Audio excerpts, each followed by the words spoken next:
I'm a 24-year-old woman, and this is the story of how I found out I was adopted. It all started when I turned 18. I had just finished high school and was looking forward to starting college. My adoptive parents had promised me that we'd have a special family dinner to celebrate, but when I got home that evening, I wasn't prepared for what they were about to tell me. We sat around the dinner table, the three of us, me, my mom, and my dad. They looked serious, almost nervous, which was weird because they usually tried to keep things light. My dad took a deep breath, and without much of a lead-up, he just said it: I was adopted. It felt like the floor had disappeared under me. For 18 years, I believed they were my biological parents, and then suddenly they weren't. They explained that they had adopted me when I was just a baby, and that they had always planned to tell me, but somehow, the right time never came. I didn't know what to say. It's not like there's a handbook on how to react when your whole life turns upside down in a matter of minutes. I just remember nodding, my mind spinning. Questions swirled through my head. Why did they wait so long? Or who were my real parents? Did they not want me anymore? But I couldn't even get those words out. I just sat there, numb, listening as they talked about how much they loved me. I wanted to believe them, but it felt like they had hidden a huge part of my life from me. And the worst part? My sister, who I'd always thought was my full sibling, wasn't really my sister at all. My non-biological sister, I'll call her Julia, is 2 years older than me. And looking back, it all made sense. Growing up, she was always the golden child. My parents doted on her, gave her everything she wanted, and were always talking about how smart and talented she was. They'd save up for her art classes, buy her the latest gadgets, and throw her big birthday parties. Meanwhile, I got whatever was left over. I didn't think too much about it back then. Some kids just get more attention, right? But after the adoption reveal, I started to see it in a different light. It's not like I was neglected or anything, but I never felt like I could live up to what Julia had. If I got a B on a test, my parents would give me a lecture about trying harder. But if Julia got a B, they'd talk about how hard she'd worked and how proud they were of her effort. If I made a mistake, like breaking a dish or being late for curfew, the punishment would be harsh, grounded for a week, no phone, the works. But when Julia messed up, they'd brush it off as a minor mistake. There was always this unspoken rule that I was the one who had to be better, that I had to prove I belonged in the family. Still, I tried to push those feelings aside and focus on my future. I took up a job at a local cafe, planning to save up for college. My parents didn't have much to give me for tuition, which was understandable. I never expected a free ride. But just as I was getting ready to move forward, everything changed again. It was around the end of that summer when my parents died in a car accident. One moment, I was worrying about textbooks and student loans, and the next I was standing at their funeral, trying to wrap my head around the fact that they were gone. Julia was there, of course, but she was distant, like she'd already moved on. She talked more about managing the estate and dealing with the paperwork than about our parents. A few weeks later, we had the will reading. I didn't expect much, maybe a little bit of help with my college fees or something small to remember them by. But what I found out left me reeling. They had left everything, the house, their savings, everything, to Julia. I got nothing. No explanation, no keepsake, just a vague apology from the lawyer about how these things sometimes go. I confronted Julia right after, demanding to know why they would do this. She shrugged, saying it was their decision and that I shouldn't expect anything just because I was brought into the family. Her words stung.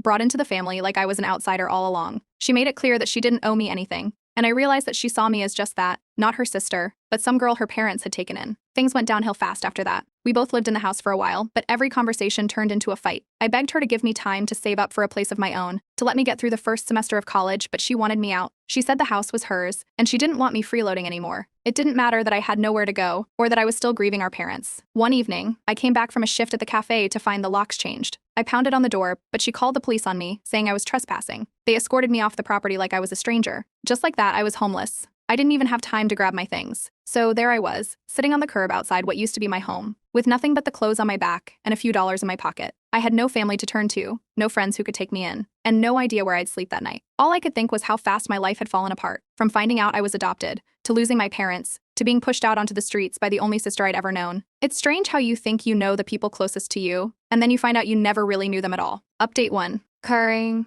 After being kicked out, my first weeks on the streets were a blur. I slept in shelters when there was space, but most nights it was just me and the cold concrete. I couldn't afford to think too far ahead. I was focused on finding my next meal, a safe place to sleep. My job at the cafe was gone. You can't exactly keep a shift when you don't have a place to shower or store your uniform. I thought about going to college, but that felt like a fantasy. So I did what I had to do. I found work at a local diner washing dishes. It wasn't glamorous, but it was enough to get me off the streets and into a cheap rooming house. It was just a tiny room with a bed and a shared bathroom down the hall, but it was better than the shelter. I picked up extra shifts at a nearby grocery store, stocking shelves late into the night. Between the diner and the grocery store, I was clocking in close to 60 hours a week, barely scraping by, but at least I had a roof over my head. It took a few months, but eventually I managed to save enough to move into a small studio apartment. It wasn't much, just a bed, a small table, and a window that barely let in any light. But it was mine, and I could lock the door and feel safe. I remember the first night I slept there, I just lay on the mattress and stared at the ceiling, thinking about how far I'd come from those nights on the street. It wasn't some grand victory, but it felt like a tiny step forward. One day, while running an errand, I bumped into an old friend from high school. We weren't super close back then, but she knew me and Julia. She was shocked to see me working at the diner and living in such a rough neighborhood. We caught up over lunch, and she listened as I told her everything that had happened. The adoption reveal, my parents' accident, Julia kicking me out, everything. She couldn't believe how things had turned out. And then, she dropped a piece of gossip that hit me hard. Julia was apparently living it up, driving around in a brand new sports car, showing off her expensive vacations on social media. It stunned to hear that while I was scraping together rent money, she was out there living her best life on the inheritance that should have been shared. But I kept my mouth shut and focused on my next steps. There was no point in dwelling on things I couldn't change. Work at the diner wasn't easy. The kitchen was hot, the shifts long, and some of my coworkers didn't like that I was willing to pick up extra shifts. One of them, a guy who'd been there for years, tried to make things difficult. He started spreading rumors about me to the manager, trying to make me look bad. But the manager knew how hard I was working. He'd seen me show up on time, never complain. Even when I had to clean up the messes no one else wanted to deal with. In the end, he sided with me, and the coworker backed off, but it was a reminder that life wasn't going to give me any breaks. Around this time, I found a low-cost therapy program through a local charity. It wasn't much, just group sessions with other people going through tough times, but it helped me process everything that had happened. I started to understand how much my childhood had shaped me, how being the second choice in my family had left scars I hadn't even realized were there. It didn't make things magically better, but it helped me make sense of why I felt the way I did. I started making a few friends at the diner and through the therapy group, just a small circle of people who understood what it was like to struggle. We'd hang out after work sometimes, grabbing cheap takeout and talking about our days. For the first time in a while, I didn't feel completely alone. It was a strange feeling, but a good one. As the months went on, I fell into a steady routine. I worked my shifts, paid my bills, and even started saving a little bit each month, just a few dollars here and there, but it added up. It was enough to build a small emergency fund. It made me feel a bit more secure, like I wouldn't be completely helpless if something went wrong again. After a year of grinding, I finally managed to pay off some of the debt I'd accumulated during those rough months. That gave me a little breathing room, and I started thinking about my future again. College was still out of reach, but I found some affordable online courses that could help me get a better job. It wasn't much, but it felt like a way to build a future for myself, even if it was going to be a slow climb. At the diner, I got closer to a guy named Daniel. He had a story a lot like mine, rough childhood, few opportunities. We started hanging out after work, talking about our pasts, our dreams, all the things we hoped for but didn't think we'd ever have. One thing led to another, and we started dating. It felt good to have someone in my corner, someone who understood what it was like to struggle but still keep going. Daniel helped me study for my online courses. He'd quiz me after shifts, help me go over practice tests, and keep me motivated on the days when I just wanted to give up. It wasn't easy, but with his support, I finished a few of those courses and landed a better paying job at a small office. It wasn't glamorous, mostly data entry, but it paid more than the diner, and it was a step up. With a new job, I finally felt like I was getting somewhere. I could pay my rent without worrying about making it to the next paycheck, and I even started saving for something more, maybe a nicer apartment, or maybe a dead fit, maybe even going back to school full-time someday. It was slow progress, but it was real. I ended up writing a post about it on Reddit, sharing how I'd gone from being homeless to finally having some stability. I wrote about the kindness of strangers, the people who helped me when I was at my lowest, and how it's possible to rebuild, even when everything seems lost. The post got more attention than I expected, comments from people saying they were rooting for me, that they'd been through something similar, and that my story gave them hope. Reading those comments made me realize that maybe I wasn't as alone as I thought. And maybe, for the first time in a long while, I was actually on the path to something better. Update 2. With my new office job, things started to change quickly. It wasn't a fancy role, mostly data entry and filing, but it came with regular hours, a steady paycheck, and a break from the physical strain of restaurant work. It was a different kind of challenge. I had to get used to sitting at a desk for hours, managing spreadsheets and following office protocols, but I adapted. My boss noticed, and after a few months, she started giving me more responsibilities. I handled small projects, took on training for new hires, and gradually became a key part of the team. She even hinted that a promotion could be in my future if I kept it up. Daniel was with me every step of the way. He helped me adjust to the new environment, reminding me that I had already overcome tougher things. On weekends, we'd go over my work assignments together, and he'd share tips he'd picked up from his own experiences in retail. With his support, I started feeling more confident at work, like I was finally building something stable. Our relationship grew stronger, and I found myself leaning on him more, trusting that he'd always have my back. One afternoon, I ran into my old diner manager while shopping for groceries. He spotted me as I reached for a box of cereal and came over with a big smile. He couldn't believe how much my situation had changed since I left the diner. But we talked for a while, catching up on life. He told me how proud he was to see me doing better and reminded me that I'd always been a hard worker, even when times were tough. It was a small moment, but it stayed with me. It was one of those reminders that even the rough parts of life had helped shape where I was now. Not long after that, I got a message from an old contact, someone who'd been around during my rougher days on the streets. They reached out to let me know that the stranger who had scammed me out of my GoFundMe money had been caught in a separate scam. I had the option to press charges to get some closure on that part of my life, but after thinking about it, I decided to let it go. I didn't need to open that wound again. It wasn't worth my energy. I'd moved past that chapter, and I wanted to keep looking forward. As things settled into a new rhythm, Daniel started talking more about our future together. One weekend, he suggested we go for a hike in a nearby park. It was a beautiful day, with the sun filtering through the trees and a cool breeze. We reached a quiet spot overlooking a small valley, and that's when Daniel got down on one knee. He pulled out a simple silver ring and asked me to marry him. I couldn't believe it. A year ago, I was struggling just to survive, And now this wonderful, kind man was asking me to build a life with him. I said yes, and for the first time in a long time, I felt like maybe things were finally going to be okay. We planned a small wedding, nothing fancy, just a few close friends and some of my new colleagues. It felt surreal, picking out a dress, looking at flowers, talking about a future with someone who genuinely cared about me. On our wedding day, I remember standing in front of Daniel and feeling a sense of peace I hadn't known before. We exchanged vows, promising to support each other no Daniel or what, and I realized that I'd found the kind of love and stability I'd never thought I deserved. After the wedding, Daniel surprised me with a honeymoon trip to a nearby beach town. It wasn't a 5-star resort or anything like that, just a cozy little cabin by the water, but it was perfect. We spent our days walking along the shore, talking about our dreams and plans and just enjoying the peace of being together. It wasn't about money or luxury, it was about the fact that we'd both come so far, and we had each other. When we got back, things at work continued to look up. About a month later, my boss called me into her office and offered me a promotion. It came with a better salary and more responsibilities. I'd be overseeing a small team and managing some client accounts. It felt like all the hard work was finally paying off. For the first time, I wasn't living paycheck to paycheck, and I could start thinking about long-term plans, saving up, maybe even buying a small car to make commuting easier. With the promotion, I reconnected with a few old friends from high school. We ran into each other at a community event, and they were surprised to see how much my life had changed. They admitted that they'd heard about my struggles but didn't know how to reach out or if I'd even want to hear from them. It was a little awkward, but it felt good to show them that I'd turned things around. It wasn't about proving something to them, it was about recognizing how far I'd come. A year into our marriage, Daniel and I decided it was time to start trying for a baby. We talked about it for weeks, weighing the pros and cons, making sure we were both ready for the changes it would bring. It wasn't a decision we took lightly, but we both knew how much family meant to us, especially after everything we'd been through. A few months later, I found out I was pregnant. When the test came back positive, I called Daniel immediately, and we couldn't stop laughing and crying. It felt like everything was falling into place. We told our friends and my coworkers, and they surprised me with a small baby shower in the break room. It wasn't anything extravagant, but it was filled with love, and it made me realize just how many people were rooting for us. I wrote another update on Reddit, sharing the news about the pregnancy and reflecting on how I'd gone from being homeless to expecting my first child. The post blew up, and people from all over commented, sharing their congratulations and telling me how much my story meant to them. I never thought I'd become one of those inspirational posts,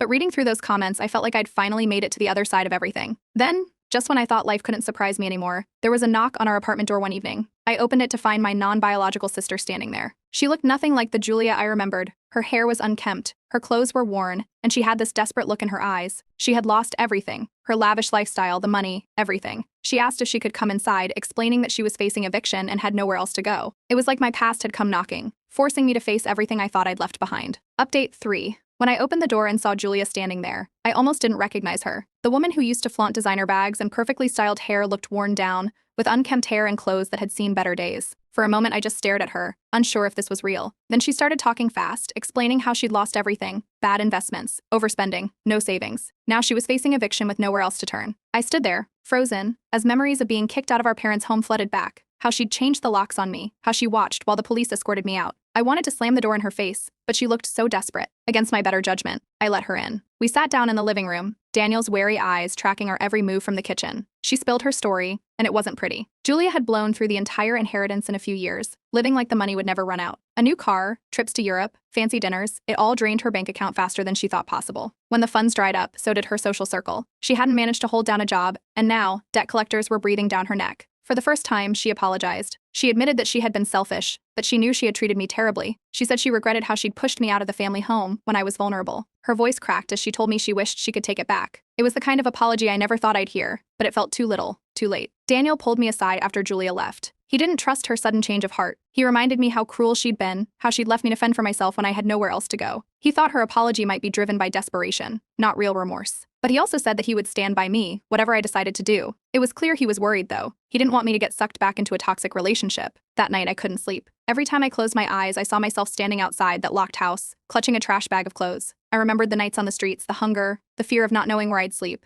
It was hard to see Julia as anything other than the person who put me through all that. But I also remembered how lost she'd looked on my doorstep, and I wondered if turning her away would make me just as heartless. I turned to Reddit for advice. I poured out everything in a post, how Julia had shown up out of nowhere, her apology, her desperation, and my fear that helping her would mean betraying myself. The comments flooded in. Some people told me that I should let her suffer the consequences of her actions, that she had made her bed and now she had to lie in it. Others said I might find peace if I helped her, that holding on to resentment would only hurt me in the long run. It was all so divided that it left me even more conflicted than before. The next day, I sat down with Julia again. I told her about the nights I spent on the streets, about how I barely made it through those first months, how her actions had nearly broken me. Her face crumpled as I spoke. She broke down, crying, insisting that she was a different person now. She said that losing everything had shown her how wrong she was, that she'd taken everything for granted. She admitted that she'd always been jealous of me, jealous of my strength, of how I managed to keep going even when life knocked me down. It was the first time she had ever spoken to me like that, like she saw me as a person, not just the shadow of her perfect life. She laid out her financial situation, and it was a mess. Credit card debt, unpaid rent, barely any food in her fridge. She tried to find work but had been turned down over and over. I could see she was in a bad place, but I still wasn't sure how much I could trust her. Part of me felt a grim satisfaction, knowing she was facing the same kind of desperation I had once felt, but I also couldn't ignore the genuine fear in her eyes. After a lot of thinking, I decided to give her a little help. I offered her a small sum of money, enough to cover a month's rent at a cheap place and a few groceries, but I made it clear this was a one-time deal. I told her this wasn't about mending our relationship or pretending the past didn't happen. It was just about giving her a chance to get back on her feet. I laid down strict boundaries, no more money, no more favors. She nodded, agreeing to everything. It felt like a fragile truce. Daniel wasn't thrilled. He worried that once we opened the door, she'd keep coming back, that her situation might become a burden on us, especially with the baby on the way. But he trusted my judgment, and I assured him that I would hold firm on the boundaries I'd set. I updated Reddit, sharing my decision and the conditions I'd put in place. The responses were all over the place again. Some people thought I was being too soft. Others said I'd done the right thing. A few even warned me to keep an eye on her, predicting that she'd try to push those boundaries eventually. I tried not to let it get to me, but the doubts lingered. Over the next few weeks, Julia surprised me. She started applying for jobs again, going to interviews, and even found a part-time gig at a small retail store. She texted me updates, small things like how her first paycheck went straight to covering her overdue bills. She even thanked me, which was something I never thought I'd hear from her. It didn't make up for the past, but it felt like maybe, just maybe, she was trying. Still, I kept my guard up. I didn't invite her over, didn't involve her in my life beyond the small support I'd offered. It was hard to balance everything, preparing for the baby, managing work, and keeping an eye on whether Julia would slip back into old habits. Some days I felt like I was carrying too many weights, unsure which one might drop first. But for now, I was just taking things one day at a time, hoping I hadn't made a mistake by opening that door again. Update 4. Julia kept trying after our last conversation, but it wasn't easy for her. She found a few jobs here and there, mostly retail and customer service, but nothing seemed to stick. One job let her go after only a month because she couldn't keep up with the hours. Another place shut down unexpectedly, leaving her stranded without a paycheck. She would text me sometimes, asking for advice on how to handle interviews or what to do about difficult managers. But to her credit, she never asked me for more money. Our talk stayed businesslike, never venturing into emotional territory. It was clear we both had our guard up. Then my pregnancy started getting complicated. I was about 7 months in when the doctor told me I needed to take it easy. Too much stress and physical strain were putting me at risk. It meant bed rest, no more long walks, no more doing things around the house. Daniel took on more hours at work to cover the bills and take care of me. He never complained, but I could see the exhaustion in his face when he came home each night. We managed, but it was tough knowing I couldn't contribute much. During those weeks, Julia did something that caught me off guard. One afternoon, a package showed up at our door, homemade meals, neatly packed in containers. There wasn't a note or anything, but I knew they were from her. The food kept coming every few days, simple things like soup, pasta, and casseroles. Daniel and I appreciated the help. It was the last thing I expected from her, and it made me wonder if maybe, just maybe, she was trying to be a better person. When our daughter was born, it felt like a new chapter. Holding that tiny baby in my arms, I couldn't believe that something so pure and beautiful had come into my life after everything I'd been through. Daniel and I named her Nora, hoping she'd have a life filled with the love and stability I'd always dreamed of. We spent the first few days in a blur of feedings, diaper changes, and trying to get whatever sleep we could. Not long after, Julia asked if she could visit. I hesitated but eventually agreed. She came by with a small stuffed bear, standing awkwardly at the doorway before I invited her in. The meeting was tense, and we exchanged only a few words, but when she saw Nora, I saw something soften in her. She looked at my daughter with a kind of regretful smile, like she wished she could have been part of this sooner. I didn't push her for explanations. I just let her have that moment. After she left, I found myself going back to my old Reddit posts, reading through the advice I'd received. Some people had encouraged me to forgive for my own peace of mind, while others had warned that Julia might never truly change. Now that I had Nora, I couldn't help but think about the kind of example I wanted to set. I didn't want to hold on to the bitterness, but I also didn't want to let my guard down too much. It was a balancing act, and I wasn't sure where to land. Then things took another turn. Julia's situation got even worse. She lost her job again, and her landlord decided to sell the building. She tried to keep up with rent while looking for work, but it didn't last. One rainy evening, she showed up at our doorstep, her clothes soaked through, holding a small duffel bag. She had nowhere else to go. She promised that it would be temporary, that she'd find a job and a place soon, but right now she was desperate. Daniel was reluctant. He pointed out that we had a newborn to think about and that our home needed to be a stable environment. But after a long conversation, he agreed to let her stay, on strict conditions. I told Julia she had a month to get back on her feet. No extensions, no more handouts. She had to contribute to the household and respect our space. She nodded, accepting the terms without argument. The first few days were tense. Julia helped with chores around the house, cleaning up after meals and folding laundry. She mostly kept to herself, avoiding any unnecessary interaction with Daniel and me. It wasn't perfect, but at least she seemed to be trying. And with Nora in the house, it was hard not to let some of the tension melt away, even if just a little. Over time, Julia and I started having quiet conversations late at night when Nora was asleep and Daniel was winding down after his shifts. It started with small things, like memories of our childhood, or what she was planning to do after finding a new job. She told me about the pressure she always felt to be perfect, how our parents had expected so much from her. She confessed that she never thought I'd be the one to survive everything that happened. I listened, and for the first time I saw her not just as the sister who'd hurt me but as someone struggling with her own demons. I shared some of my own memories, how I always felt like I wasn't enough, how it hurt to be compared to her all the time. We didn't solve anything, but it felt like we were finally seeing each other for who we were, not just the roles we'd been stuck in. As the weeks went by, I realized that I was starting to see Julia differently. She wasn't just the golden child who had cast me aside. She was someone who had fallen hard, just like I had, and was trying to claw her way back up. It didn't erase the past, but it helped me understand that we'd both been shaped by the same struggles, just in different ways. Daniel was still cautious. He reminded me that our priority was Nora and that we couldn't let the past drag us down again. But even he softened a bit when he saw Julia reading to Nora one night, her voice gentle and full of the same longing I sometimes felt. It was a fragile piece,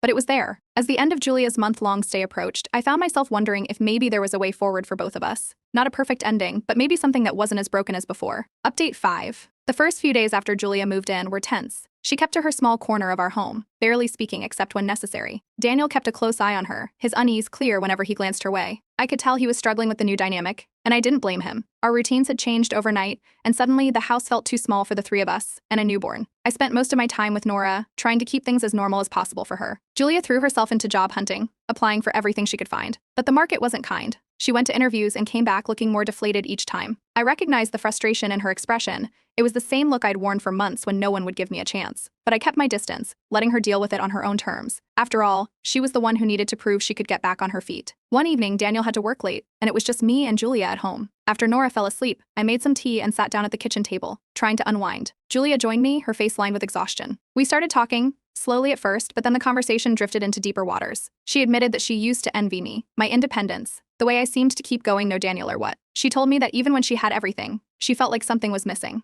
She said she had resented me because she couldn't understand why I didn't need their approval as much as she did. I hadn't planned to open up, but her words brought back memories I'd kept buried. I found myself talking about the nights I spent on the streets, the days I went without eating, the moments when I felt completely invisible. I told her things I'd never even told Daniel. There were tears, hers and mine, and by the time we finished, it felt like a heavy weight had lifted, even if just a little. The next morning, things seemed lighter between us. Julia apologized again, but this time it felt different, less like a desperate plea and more like she really understood the damage she'd caused. I found myself softening, realizing that maybe we were both just two people who'd been broken in different ways. But the peace didn't last long. The month I'd given Julia to stay came and went, and still, she struggled to find a steady job. Daniel grew increasingly frustrated, pointing out that we were starting to dip into our savings. He worried that Julia was taking advantage of our help, even if she didn't mean to. I tried to reassure him, but I could feel the pressure building between us. It was hard, balancing my loyalty to my sister and my responsibility to my new family. To her credit, Julia tried to show she was serious about getting back on track. She took over most of the cooking and helped clean the house. She even fixed a few things that had been broken for ages, like the leaky kitchen faucet. It wasn't much, but it was something, and it helped ease some of the tension in the house. Then finally, a break came through. Julia landed a job as a cashier at a local store. It wasn't much, but it was something steady. I felt a mix of relief and pride watching her go to her first shift, her shoulders squared with determination. It wasn't going to solve everything, but it was a step forward, and she seemed eager to make it work. As the weeks went by, we found moments of genuine connection. We'd sit on the porch after Nora fell asleep, talking about our parents and the expectations they'd placed on us. For the first time, I saw Julia as more than just the sister who had hurt me. She was someone who had her own struggles, her own regrets. We weren't magically close, but we were starting to find some kind of middle ground. Daniel, though, remained skeptical. He reminded me that our priority had to be Nora, that we couldn't let Julia's problems become ours again. He wasn't wrong. I knew we needed to think about saving for our daughter's future, especially with the cost of raising a child. I found myself caught between wanting to protect my family and feeling a growing empathy for Julia's situation. Eventually, I sat down with Julia and told her that she had 3 more weeks to find her own place. I made it clear that this wasn't about pushing her away, but about making sure we all had the space to move forward. Julia listened quietly,